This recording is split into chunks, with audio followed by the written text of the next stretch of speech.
In today's video, I am going to teach you how to fill a water bottle using a cauldron in Minecraft 26.1.2. To begin, you need a cauldron placed on the ground.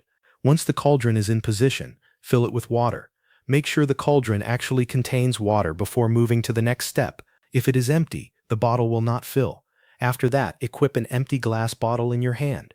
This is important because the interaction only works with an empty bottle. If you are holding a different item, switch to the glass bottle before using the cauldron. Now move close to the water cauldron and aim at it. When you are ready, right-click on the water cauldron while holding the empty glass bottle. As soon as you do this, the empty bottle will be used and it will turn into a water bottle. This is the main action that completes the process. Each time you fill a bottle from the cauldron, the water level in the cauldron will go down. That means you can repeat the same action again if there is still water left inside.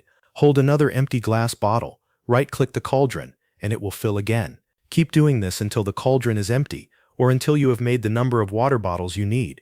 If the cauldron runs out of water, refill it before continuing, then use more empty glass bottles the same way. This makes the process simple when you want several water bottles in one place without needing to go directly to a river, lake, or other water source each time. The full process is very simple.